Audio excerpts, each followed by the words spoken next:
So,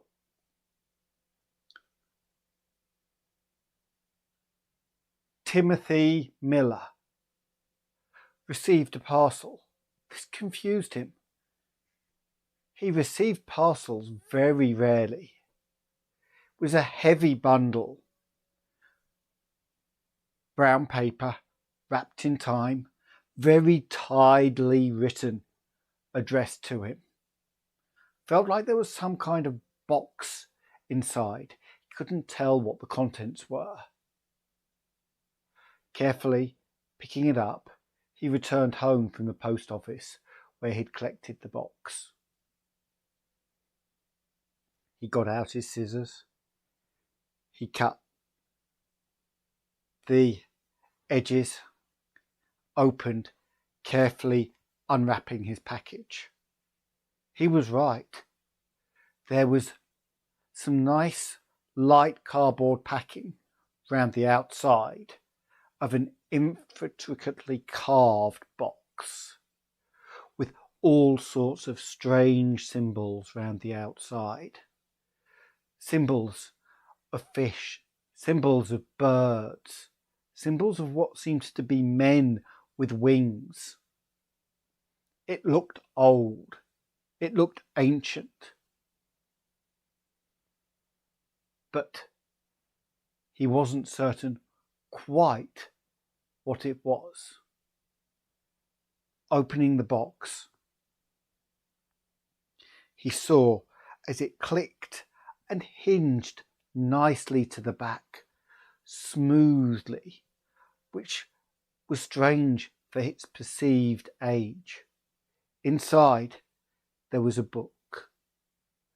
The book was bound in leather. Dyed red, he appeared, a dark burgundy red, with embossed images that matched the outside of the box. There was just a single note sat in there mentioning Robert Bingham, a friend of his he hadn't thought about in years. Why was Robert sending him this book? It was most strange. Robert was an anthropologist, a scientist, but why wouldn't he contact him first? Why this book out of the blue? He opened the book and started looking through the pages. There was strange writing that almost seemed to move as he looked at it. More symbols and symbology he didn't understand. And again, these strange creatures. The only thing that appeared to make sense to him was a single picture partway through that appeared to be one of the heads from Easter Island. He wanted to translate it. Translation wasn't his strong point. He was an archaeologist. Other people did the translation. He did the digging. Maybe that's why it was sent to him. Maybe there was something interesting on Easter Island. He looked through, paused, put it down, closed back up the box, and went on with his day. Frequently, as he was writing reports for some of the recent things he'd done or reading articles, his mind kept slipping back to the box and the book. He started switching and was looking up articles. What could they find? What was happening on Easter Island? Nothing currently. But there was talk of an expedition sailing in the next few weeks. Maybe, he thought, he could get on that. Shook his head. Why was he thinking such things? He had no interest in a long sea voyage and going to Easter Island. He finished his day. Still, all he could think about was the book. He went home at the end of the day, re-got the book out. There seems to be something coming from the writing. He didn't quite understand it. It was creepy. It was eerie. There was something decidedly wrong about it. The shadows in the room, as he read, seemed to grow, seemed to move across, and he could almost see the shape of the bird-like creature in the background. Shaken, he put it away, got himself a drink of whiskey, and went to bed, trying to forget about it. He slept fitfully that night. He dreamt of Easter Island. He dreamt of ancient islanders with axes, lumberjacks taking down all of the trees, using them to make their heads, leaving it desolate. He imagined peoples with wings moving, attacking the people, trying to protect the island, the heads being made to scare them off. He shook and turned, but all he could do was hope that he would wake soon. When he did, all that was in his mind was the fact that he had to go there. He made a call later that day, calling his friend, Bingham.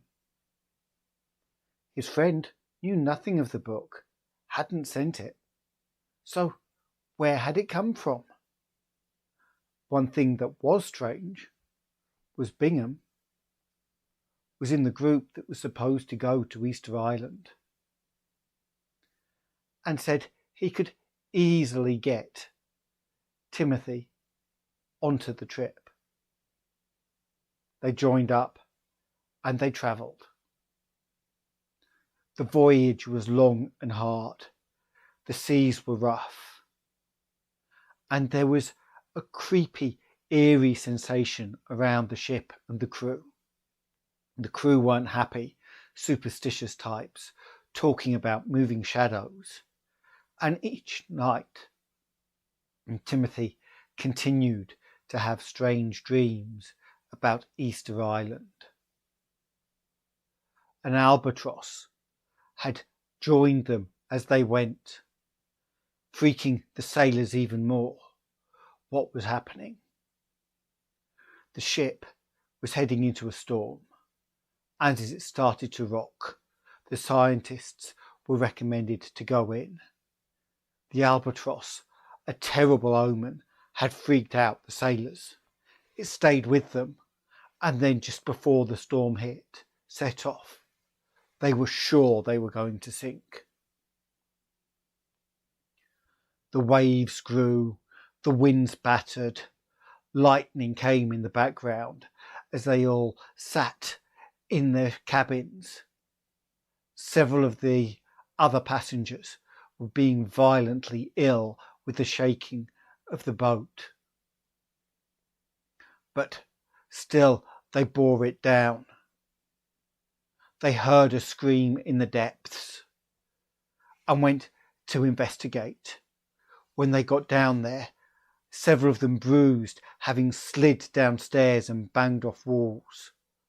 One of the crewmen, down by the engine, which was now starting to sputter, was there, dead.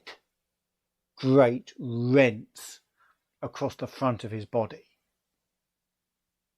They looked at each other, and quickly the captain came.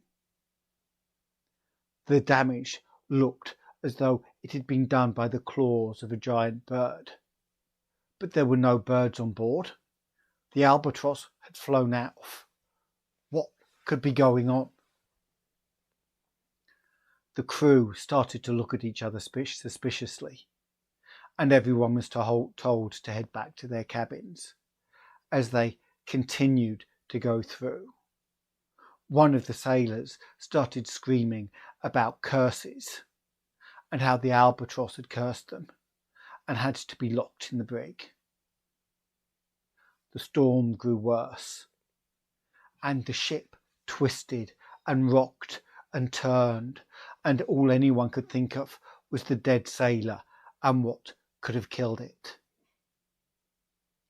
That night no one slept well, and a scream in the morning brought everybody rushing as one of the other sailors was found in his bed, dead, with similar cuts.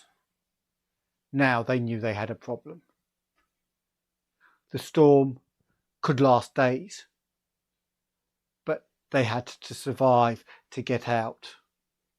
They went up on deck looking out and saw dolphins going with them. The captain, seeing this as an omen, headed and veered, following the majestic creatures. Gradually, the poor, battered ship found its way out of the water, coming through the storm. Just as they did, they could see Easter Island on the horizon. The ship was battered. She probably didn't have another long voyage in her, not without repairs. So they drew up, laid anchor, and the scientists began to take the equipment they needed for the island, worried about another storm with the bare frontage of Easter Island and any aftershocks that came from the original one. Setting up tents, heavy-duty tents designed to be able to take whatever nature threw at it, a larger one for a mess hall and another to keep any information they found. All that Timothy could think of was the birdmen in his dream, and what their claws seemed to be like.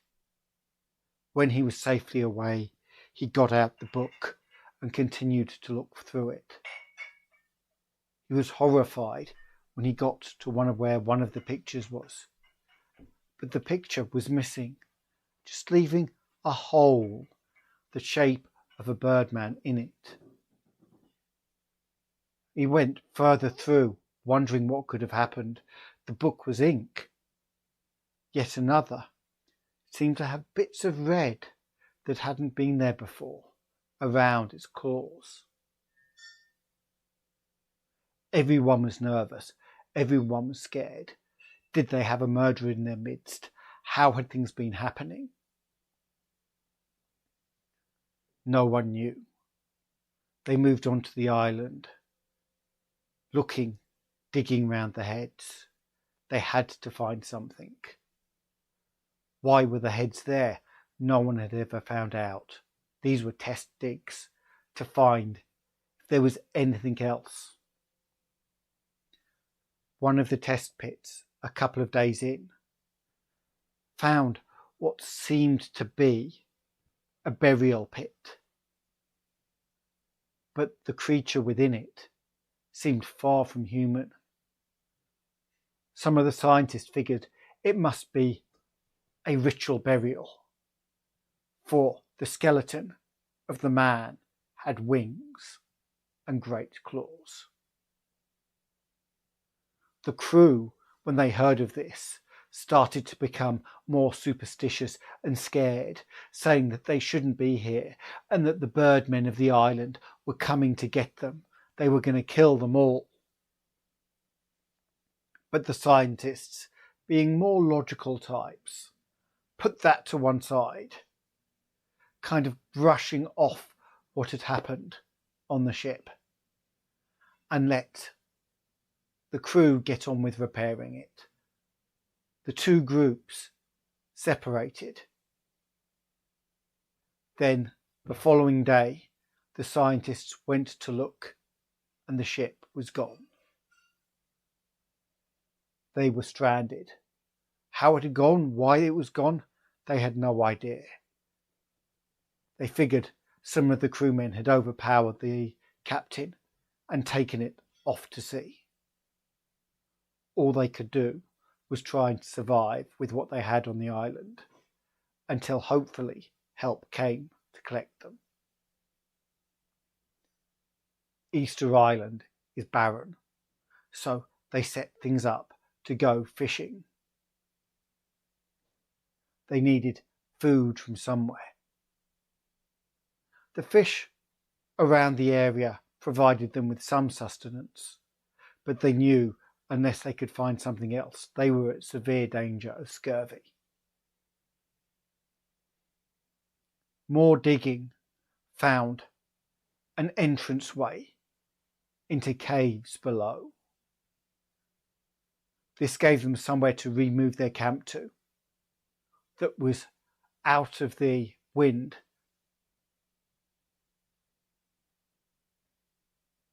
And they went further down. They had lanterns, they had electric flashlights, but they only had so many batteries and there was only so much oil.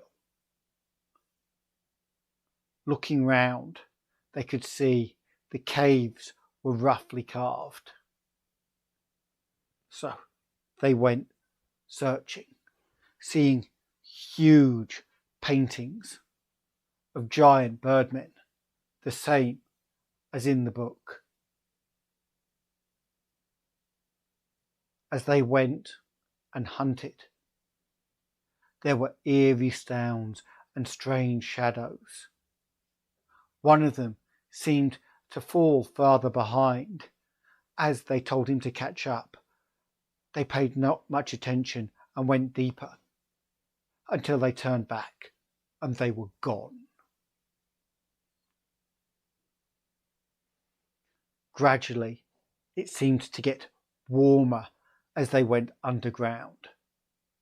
They knew they were going deep and wondered what was in this strange cavern that no one had found before. They came. There were screeches, there were screams.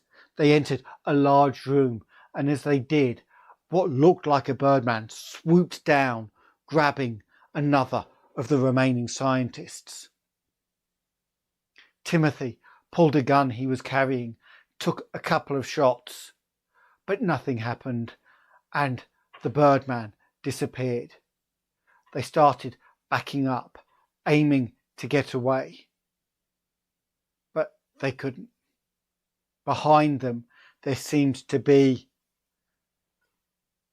a collapsing, and they could find no way to return the way they came. Their only way was to go in deeper and hope that there was another way out. The men all stayed close together now, eyes above. The cavern they'd entered was massive. It must be miles across, and they thought they could hear the trickle of water going through it. Heading in that direction, it got louder and louder as they heard the splashing of what could only be a waterfall. As they went, they looked in wonder as this huge river seemed to crash in. But there was none of this on the island. How far underground were they? One of them put their finger into the water and just tasted it lightly. Fresh. How were they getting a source of fresh water? They weren't unhappy. They filled their canteens and drank their fill.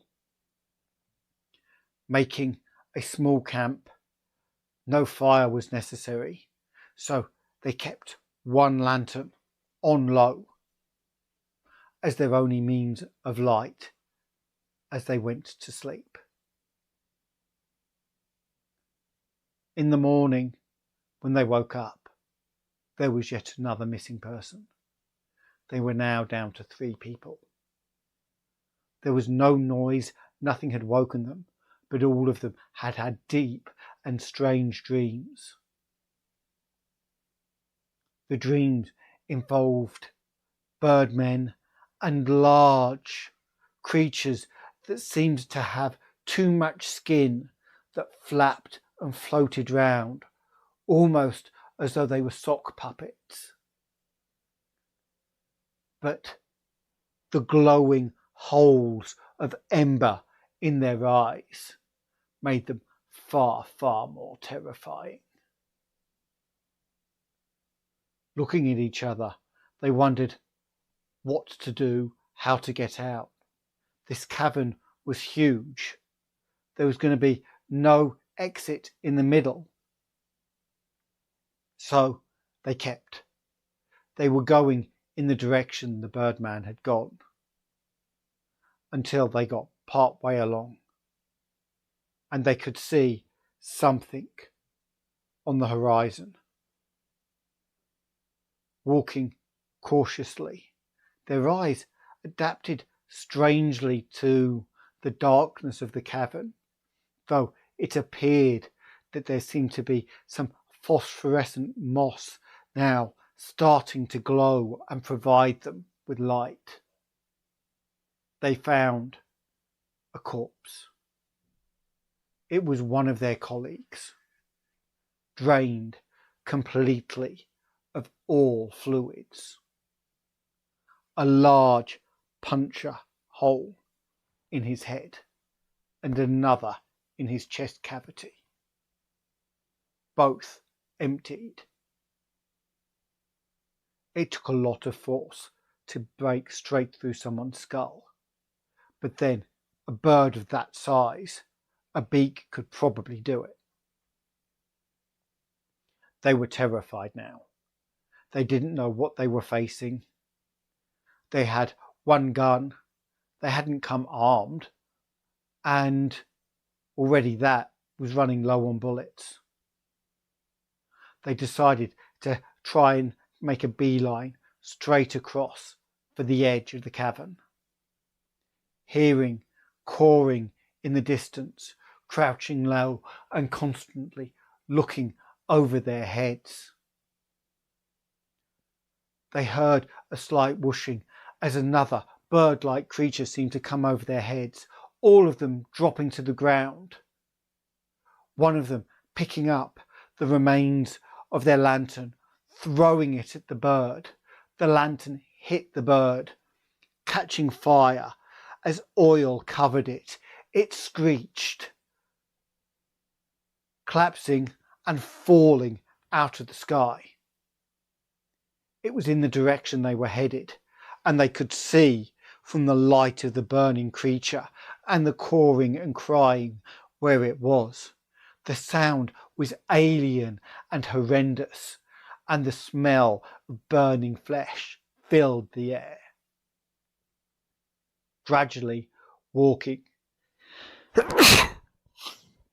Sorry. Try and make sure I get to my microphone next time. Gradually walking, they carefully moved, crouching low, looking up, hoping now that they'd lost one light source. They had turned on their flashlight and looked when they only had the strange narrow beam. As they got closer and closer, the phosphorescence gave them a slight broader sense, and the fire in the distance started to light the walls and reflect off crystals in them as they came closer to it. The crystals in this area were amazing, catching every piece of light, sparking off, creating rainbows across the room. And the bird thing must have been 8 feet tall. It looked like a harpy of legend, right down to its upper half having feminine attributes. But its legs were that of a bird, and oil seemed to be lighting from it, putting off a putrescent stench as the creature burnt. They were all hungry by this point, but none of them were that hungry. They could hear other caws now in the distance, and creatures swooping overhead. They moved, they rushed, they stumbled, they ran. One tripped, catching his ankle. The other two had to help carry, having twisted his ankle as he struggled to move, heading towards the wall and along the wall. Following the wall gave a curve that should hopefully prevent the birdmen reaching them. But was there any escape? Was there a way out? They looked and could see in the distance some of the smoke seemed to be heading through the wall. As they got there, they could see up above there was an opening and the smoke heading through. But that would mean climbing the walls. Meanwhile, the various creatures could try and strike and get them. They had no choice. So they had the idea. They had one rope with them. They would go up, attach the rope, then bring it back down. That rope could be then used to help the injured man climb up. The first person gradually made his way up, pulling hand over hand, climbing through the rough cavern, getting to the top, tied off. As he did, a creature swooped past. He fell back into the cavern, realizing that they couldn't catch him in that point. The point to land was just underneath the curve, and they'd have had to go down to land on it. At the same time, they seemed nervous of the area. He lowered the rope down, the men on the ground flat against the wall, looking up. As ahead, they could see now in the light that there were a number of these creatures circling. The rope was strapped under the man that was injured. Then Timothy climbed up and the two of them pulled gradually as he came up. As they got him up, they could hear noises in the distance in the hole, but knew that was their only chance at survival. Each taking an arm, they helped the injured man, still holding the gun with its 2 remaining rounds in it. As they moved further along, the light from the cavern and the phosphorescence dimmed. There were still occasional spots, but they were not regular. They moved through, lights still catching off occasional crystals. But as they did, they started to see what looked like cobwebs coming off the ceiling. They hated to think what they may find. The cobwebs got thicker and thicker, and as they moved along, they found, entrenched in one of them, what seemed like a body. Nervously, they pulled away, and all they could see was a slightly desiccated face of one of the ship's crew. It was the ship's accountant, a man who everybody had jokingly called Sally because they didn't consider his role that manly. Now, more terror came across them. What had put him there? How had it got him there from the ship? What was going on? They crawled, dragging, until they started to hear chittering coming up from a side passage. Looking, it split into a Y, so they took the other direction. The webs seemed to get thinner as they went, but then, skittering overhead, something dropped down on them. The 2 able-bodied men scattered, but the injured man couldn't get away. They turned, using the last 2 remaining rounds, shooting at what seemed to be the world's biggest spider. But to little effect. It hissed, and there was a scream as the spider bit into the injured man, using its front legs to grab it and pull him back away into the darkness of the tunnel. There were only the two of them left now, as they gradually tramped through. They went through what appeared to be a strange, glistening portal. When they came out the other side, Timothy was on his own. His friend, who had been carrying the book, had disappeared. He carried on nervously. He had the light. Where was his friend? He turned back, but there was only wall behind him. The last person, he found his way up, and there was a stone, but it was fit weirdly in place, and when he hit the right point, the stone fell in, and he made his way out onto the island. He was on the other side now, having been down for several days. Looking out, daylight hurt his eyes, but he could still see, and thought he saw in the dim light of dawn what appeared to be a boat. Flashing his flashlight, trying to get a response, he headed down in that direction. The boat seemed to lower something that came towards them. It was a small craft that came and collected him, taking him back. The news was not all good. Most of the crew was now gone. Things had come in the night. People had disappeared. The captain, he and one other were left. The captain had radioed for help, and a seaplane was coming to collect them. Later that day, they heard the buzzing as the plane came in. They took the small launch over, knowing that they were leaving valuable stuff behind, but just wanting away and off the island. They got on board, and the plane starting to climb.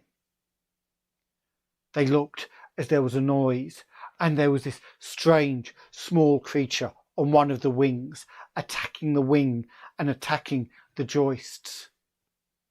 They panicked. The captain of the plane, telling them they needed to do something. The ship's captain had his own gun. They opened the window, and a couple of careful shots, and the creature burst and then fell into the sea as the plane headed off into the sky. From that moment on, Timothy decided that field trips were no longer going to be something he did. He was going to be quite happy to sit in the university life and just read his books. And of course, the book was gone, so they couldn't really explain what had happened to their friends. He did wonder where his friend had gone, what had happened, and where the book was. But he was never going back down those holes. Another expedition went several months later, but could find no trace of the pits, where they'd gone in or where they'd come out. Looking for the details, strangely, he did find reference that many years ago on an expedition, a raving man had been found, and that he had a box and a package with him. And with a bit of digging, on his death, all he'd left was an address label and a friend's address. And that was Timothy's.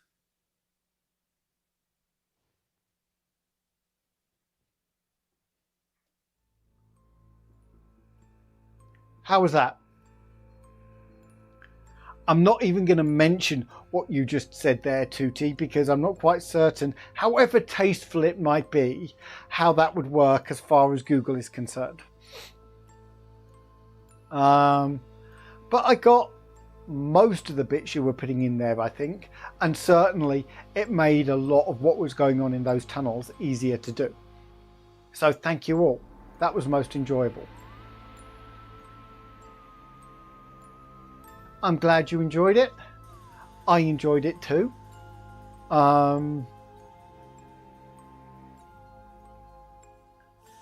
There will be another one as usual on Thursday, which will be slightly shorter ones. As I said, next week I'm away, so there won't be a Sunday stream, because even if I make it back in time, I'll have just driven for 4 hours, so the odds of me being alert enough to be able to pull this off are minimal. I got your spider and your accountant in there, and I had a lumberjack, and I had your sock puppets.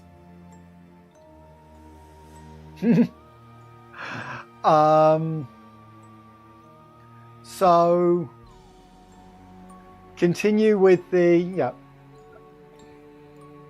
Shadow over Innsmouth. Part 4's out tomorrow. The story gets better, like most of them, gets better and better as you go through.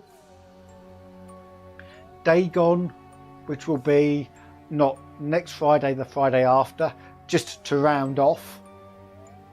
And then the Repairer of Reputations, which is, what's the Redeemer of Reputations? Not sure. It's the first book in the King of Yellow, or the first story in the King in Yellow series. So that's what's coming up after that. Otherwise, I hope you've all enjoyed this, and farewell for now. And remember, when looking at strange books, if they suggest you go on strange journeys, you may want to consider your choice of careers.